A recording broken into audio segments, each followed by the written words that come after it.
it's time to introduce the incredible Lu Ann Cahn. And okay, so I have to tell you, a few years ago, three plus years ago now, when I was looking at starting a 365 First Challenge, of course, I started doing my homework and I started doing some research. And my research, of course, took me to YouTube because it is such a great place to find information.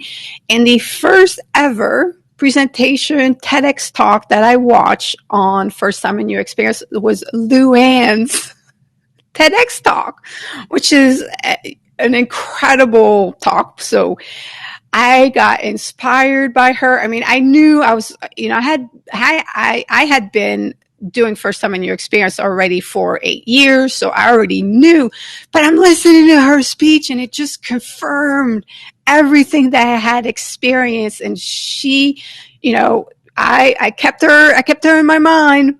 So it was such an honor when she said yes, when I invited her to come here and be the keynote for the kickoff event for the Maximize Your Life Summit series. So Lu Ann Cahn is the author of the inspirational memoir, I Dare Me. And again, there's a call to action in the chat. Please go ahead, click on that and get her book. And if you're watching the stream, it is available on Amazon. And well, quite frankly, if you just Google I Dare Me, it's going to come up. But I Dare Me is an entertaining look back on a year that changed everything for her. The book grew out of a blog called Year of First, which chronicle. She's a veteran journalist, she's a mother, and she's a survivor. So chronicle her daily adventure as she pushed herself to try something new every single day. It was an effort to get her life unstuck, as her daughter put it. She went on this year-long adventure while working full-time day job as an 8-time Emmy Award-winning journalist with NBC 10 News in Philadelphia. Luanne's journey eventually led her to a major career change. So in December of 2015, she left her 40-year career in broadcast, and she began daring audiences across the country to start having First Time in Your Experiences. And then she also launched a program for communicators at Temple University. So I am, again, so incredible, excited, and happy to have Lu Ann here because I know she's going to deliver an incredible keynote. So Lu Ann, welcome, and I am turning the virtual stage over to you. Well, I am just so honored, and it's always fun, right? To meet some like-minded people, to understand the value of first-time experiences. And how could I say no? How could I possibly say no? And part of the journey of our life is to say yes. It's very important. And when you came to me, I'm like, how am I going to say no to someone who believes what I believe? And I'm excited to talk about how to maximize your life, because I think I've been thinking about this consciously and unconsciously for many, many years, because the truth of the matter is, I never expected to be here. I never expected to be anywhere, quite frankly. I'm about to turn 65 years old. And because of all the, let's call them medical misadventures that have happened during my life, I didn't expect to get here, to get to a point where I might think about retirement. My husband and I were just talking about the fact that I might survive him. Who would have ever thought? And so there is no doubt that I was thinking about those experiences, how precious life is, when I made the decision to do one new thing every single day, 365 days in a row. Yeah. I zip-lined across a crocodile-infested lake. I spent a day in a wheelchair to learn what that was like. I learned to hula hoop. I did things I never, ever imagined that I would do. And my life opened up in amazing ways. And today I'm here to dare you. to dare you to go on your own journey to maximize your life. Because, it's so easy to get stuck. And I definitely got stuck. And maybe you're stuck. Maybe you're feeling stuck right now. I actually think so many people are getting stuck right now as we're going through dramatic change. There's an avalanche of change. And it's not just the pandemic, though that would be enough, but all the technological changes that are happening. It is in our nature to resist that. You may have health issues, divorce, jobs. We're all adjusting. But one thing that I found and I learned when I went on my journey and when I got stuck, I think a lot of this will do this right now. You'll want to wait. You want to go, hey, let me just stick my head in the sand until this all goes by, and then we'll return to normal. But I learned something. We're not returning to normal. We're evolving. And if we don't evolve and do new things, do the new, we can get stuck. We're not going back. As much as we might all want to go back to the way things were, we're not going back. This is one of the lessons I learned. And you might be wondering, well, how did you get stuck? I'll tell you. As Anne told you, I was an 8-time Emmy Award-winning investigative reporter at the NBC station here in Philadelphia, a mother and wife, also a 2-time cancer survivor. In 2009, I should have been jumping up and down every day just to be alive, but I wasn't because of all the change that was happening, right? Back then, it was kind of an echo to what is happening now, maybe a smaller echo. The economy had tanked.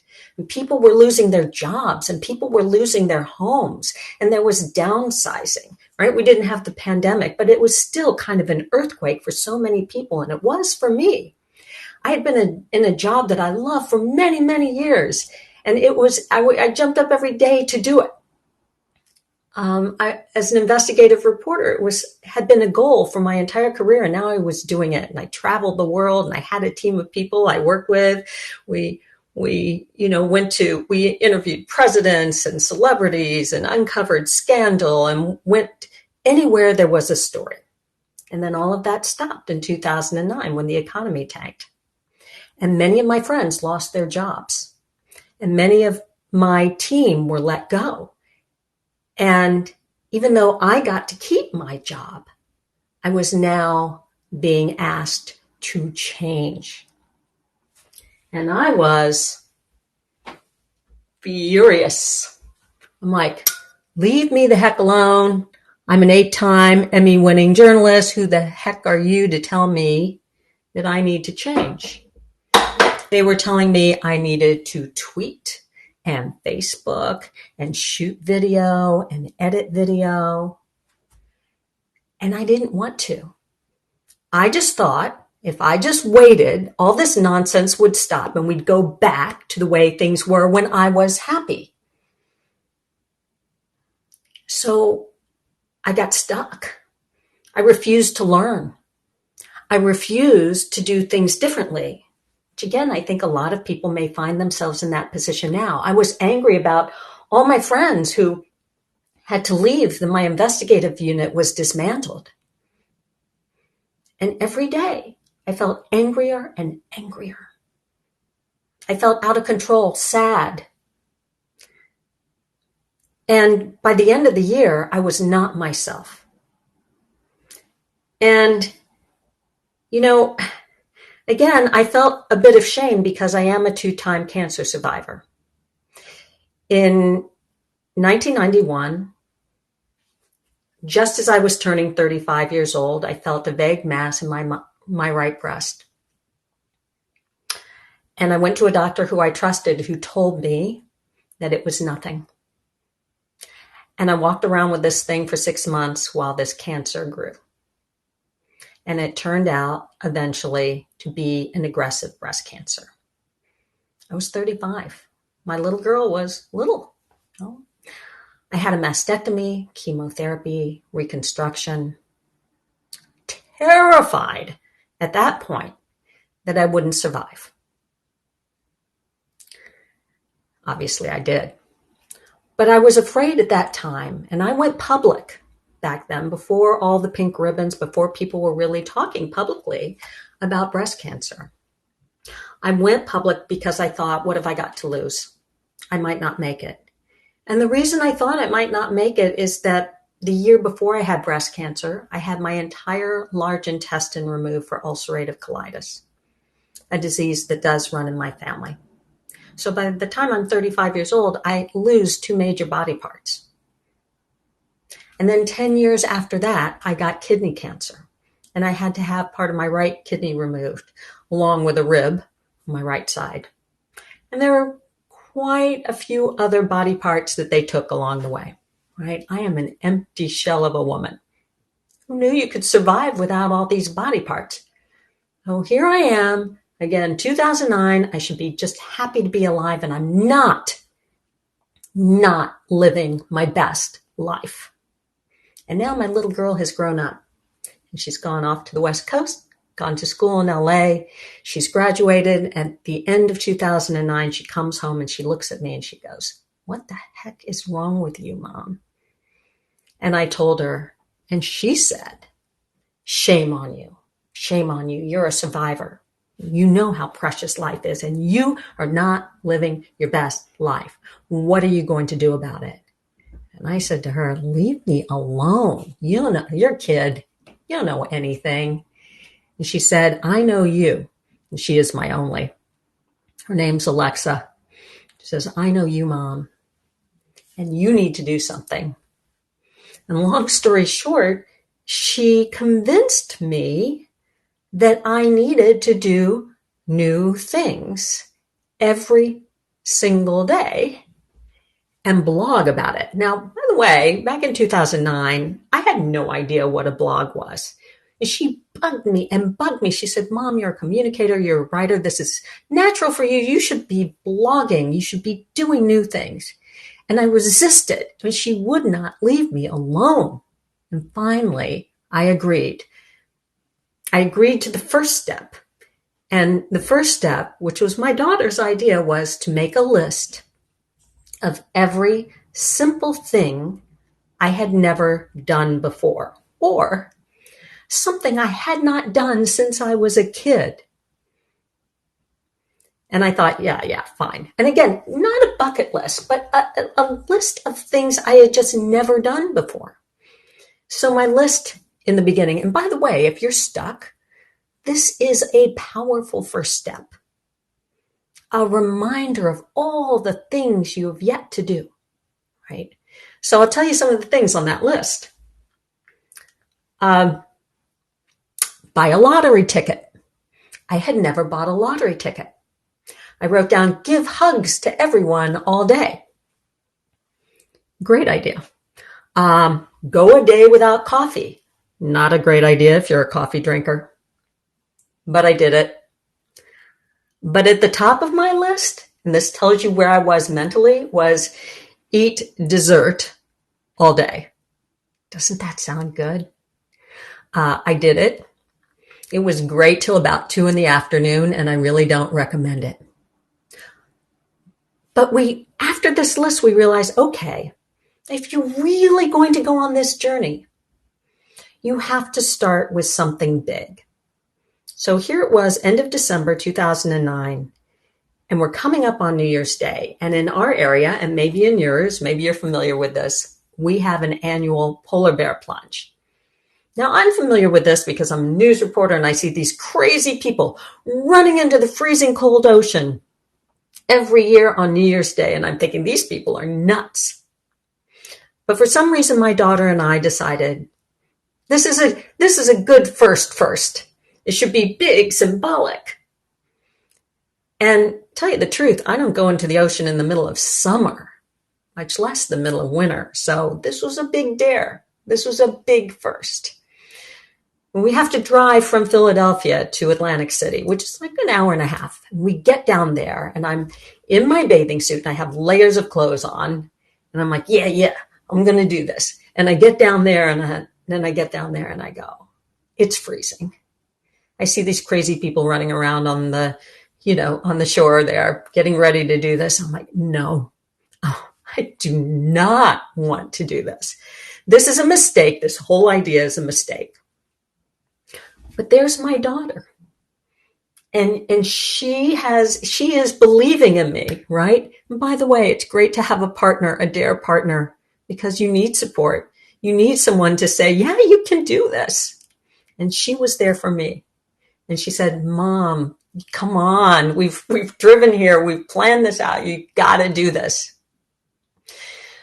So I'm like, okay. And I get down to my bathing suit. It's freezing. They line up on the beach. And fortunately, this lovely guy in a Speedo, who I did not know, grabs my hand.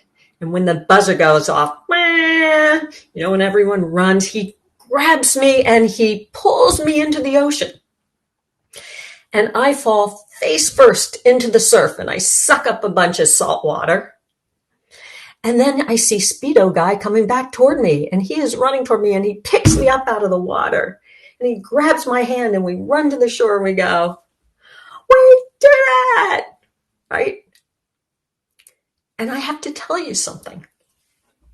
Remember, I am coming off this year where I'm angry, I'm sad, I'm depressed, and this was like some crazy baptism, right? Where I come out and I'm exhilarated.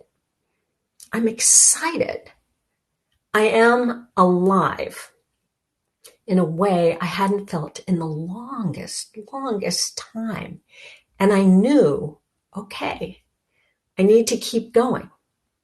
And I think that is the first day I felt the power of do the new. And each day I worked off this list that I kept creating of all the things I hadn't done before. And every day I would just step just outside my comfort zone. A lot of these things that I did were not big. They were small. They had to fit into my everyday because I was working full time, right? So one day I planted my first herb garden. I'm really known for killing green things. So that was a dare. Plant my first herb garden. Took 10 minutes. One day I walked my dog around the block backward. Very confusing to my dog and my neighbors. But simple, right? One day I ate a scorpion in a lollipop. Oh, and again, I never have to do that again. But I realized every time I did something, it gave my day just this little oomph. And as I did these small things, I felt more courageous. I felt stronger and happier and more confident. And I started stepping further outside my comfort zone. I did bigger things. I decided to go back to school, start working on my master's so that I could teach one day. And in the middle of that, of working on my master's, I started teaching at a college level. Again, all while I was working full time at my station. I was continuing to do these first time experiences, but now I'm stretching even further. And now I'm blogging. And now I'm doing those things at work that they had asked me to do. And I was like, no, I'm not tweeting and Facebooking and shooting. But now I'm doing it because now I need to learn how to do those things for my journey of first time experiences. And I start hearing from people all over the country and all over the globe who start sharing their experiences with me. And I realize, just as I have with Anne, there is really something here. Now, when I started comparing with other people, what I came up with was this idea that, every time you do something for the first time, It's kind of like throwing a pebble in this karmic universal pond of life. Envision throwing a pebble in a pond. It creates ripples of energy and possibilities that were not there before. That's the way I see it. But if that's a bit too woo-woo for you, let me hit you with a little bit of science. And there is a lot of science behind this. When you do something for the first time, there is a part of your brain that lights up. And when you do something for the first time, your brain actually has to wake up. It has to create new neural pathways for that experience. And so time expands, it becomes memorable. And isn't that what you want? Isn't that a way to maximize your life? Otherwise, all those habits we have, the way we do things over and over again in Groundhog Day, sometimes you don't even know where you were or what you did. You know why? Because your brain's an automatic pilot. It doesn't have to think about it, but it does have to think about when you do new things. And when you do something new that's positive, you get a hit of dopamine, that feel-good chemical in the brain. So what is happening when you do first-time experiences, these challenges, these dares, big or small? There is a party going on in your brain, right? There's a party going on in here. There are rewards for saying yes. And when you start getting into that mindset, you start to realize it. But why don't we do new things? We have to step outside our comfort zone, right? It's uncomfortable. Or we're afraid. We're afraid we'll fail. We're afraid that we'll be embarrassed. We're afraid that we'll just be uncomfortable. And so our no voice kicks in. And it's so natural because it is in our natural instinct to just say no because we're not familiar with it. Even when I teach a class at Temple University here and we're in the semester and we're a few weeks in, sometimes when we're in person, hopefully we'll be there again soon, I will ask them to all get up and change seats. And they're so upset with me for telling them to change their seats, right? Because they somewhere in the beginning of the semester selected a seat randomly and then just decided to sit there. That is human nature. We do this in our lives. We get somewhere and we just sit there. Or we become experts at what we do and we're afraid of doing things imperfectly. Well, let me tell you, one of the great lessons of doing new things is that, when you do things for the first time, they will not be perfect. It can't be. Think of all the first things that you have done in your life. Every great thing you ever did for the first time, you probably didn't do it perfectly. Your first date, your first job, driving a car, all of those great things that happened to you, you had to experiment. You had to try it. You had to do it maybe a few times or more. But as we get older, we forget the joy in doing that, the importance of doing that, to live our best life, and the importance of facing our fears. I've met so many people who've shared their experiences with me. I had a woman come up to me once when I was speaking who said, you know what, now that I've heard you, I realize that I need to get over my fear of driving over bridges. She had a fear of driving over bridges. And this is not as uncommon as you would think. And it was preventing her from visiting her daughter. So she said, I'm just going to do it. This is the thing that is preventing me from living my best life. And so she sent me an email afterwards. She said, I want you to know I did it. I was terrified. I drove over all of these bridges. Her daughter just lived in a neighboring state. She said, I visited my daughter and I drove back and I thought, oh my gosh, there's so many other things I can do. Because when you face your fear, the courage you get transfers to other parts of your life. These little things might seem inconsequential, but they add up and make you more courageous. It's a story of a woman I met who had been in a homeless shelter, and she'd been there a while, young woman, felt like she would never get out. And she told me the story about someone coming into the homeless shelter with a program about learning to run a mile. They were asking people in the shelter to learn to run with the idea that the discipline of doing that would be helpful. And in the deal, they would get a new pair of tennis shoes. So she said, okay, for the tennis shoes, right? I'll do it. She had never exercised in her life. She had never run in her life. And she said, okay, I'm going to do this. And so every week she started training for that final moment where she was going to run a mile. And finally the day comes. And, she said every day she started feeling better, but this last day was going to be hard because that mile was up a hill. Purposely, they put it up a hill. And she describes this day. She told me about this day where she is going up this hill. And it's the last thing she has to do to finish this mile. And it is so hard. She thinks, oh my gosh, I don't know if I'm going to make this. But she does it and she struggles and she says, this is like the hardest thing I've ever done. But she gets there. And then an epiphany. This thing she had never done before, never run, never thought about running a mile. Doing this hard thing, facing this fear of doing it. And she got there and she said, oh my gosh, I've done this. What else can I do? I can go back to school. I can get a job. And she did. She did. She's now helping to lead a major nonprofit in our community.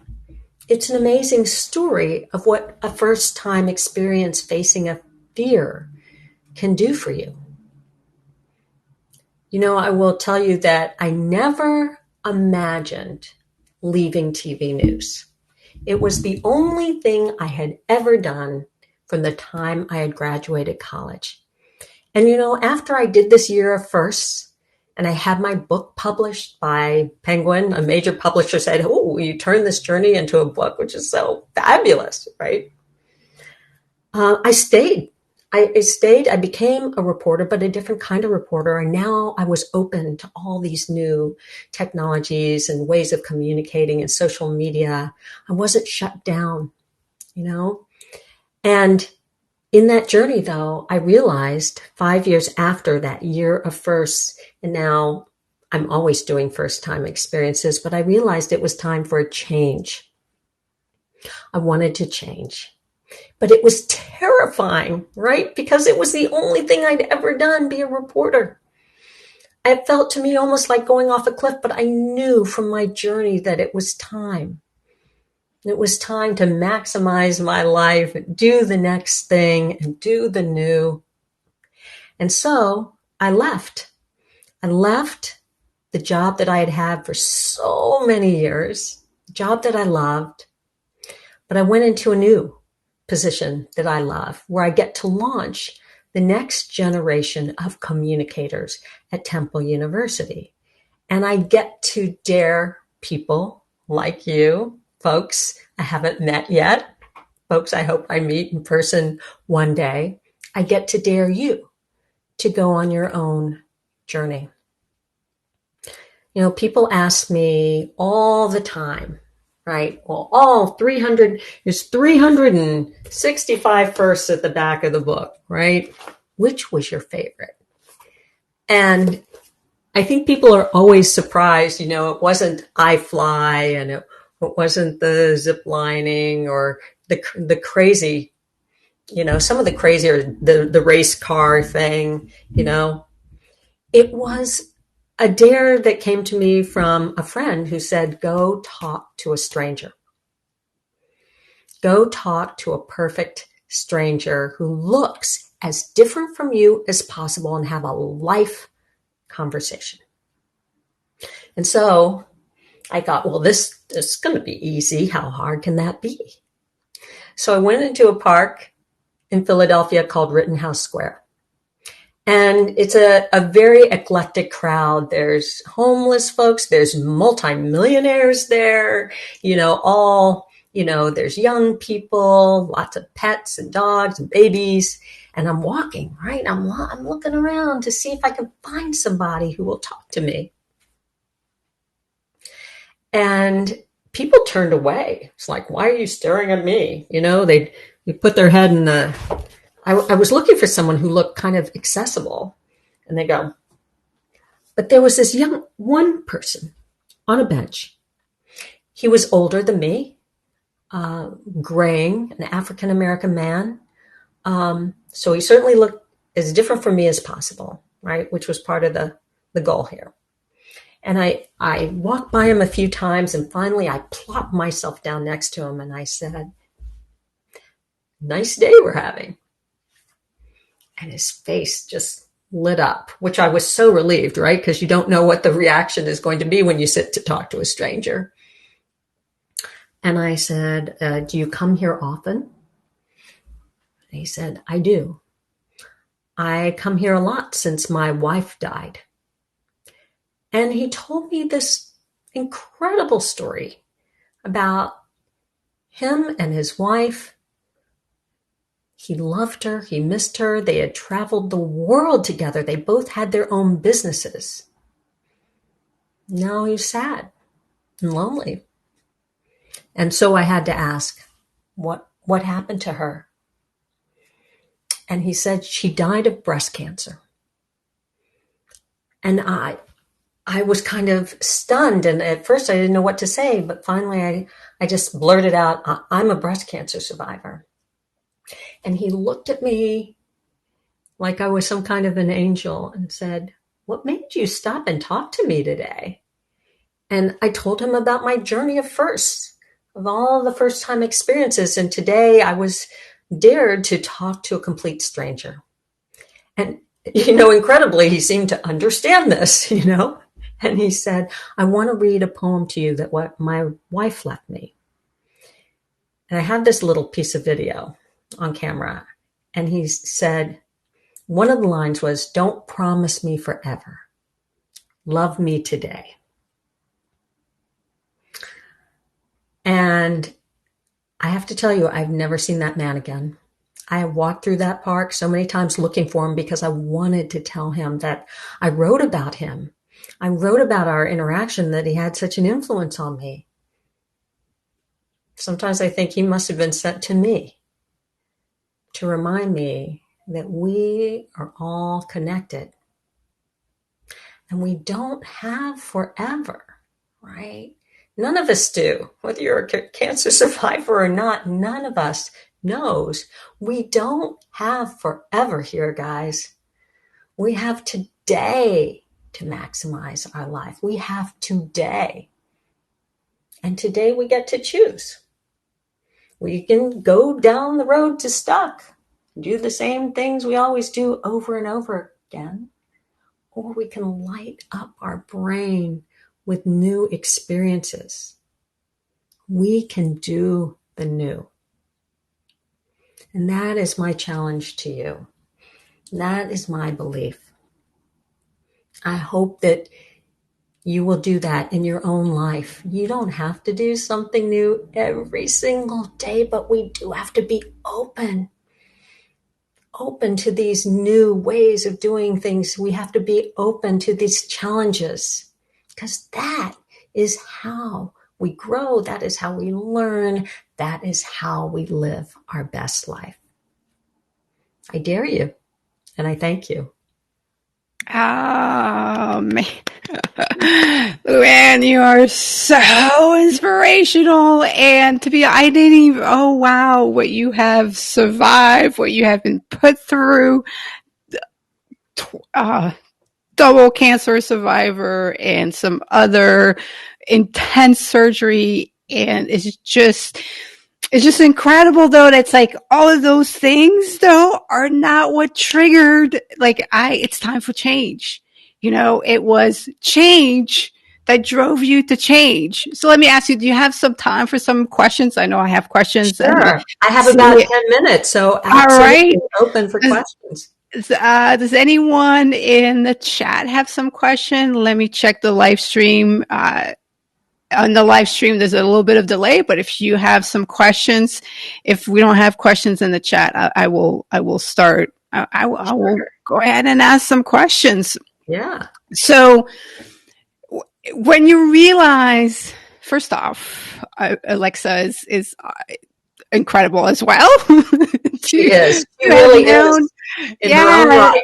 Yeah, to have known how to push mom. And I'm sure she participated in a lot of the first with you. Did she join you in the adventures? That's awesome.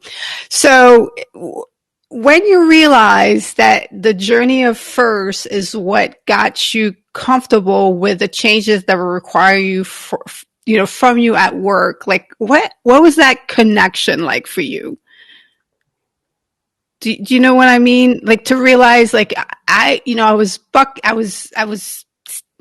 resisting change to the point of it was making me miserable, and yet I went out and had adventures and had fun with change, and that made me comfortable with change. Right. Well, I have to tell you, I don't know if we're ever completely comfortable with change.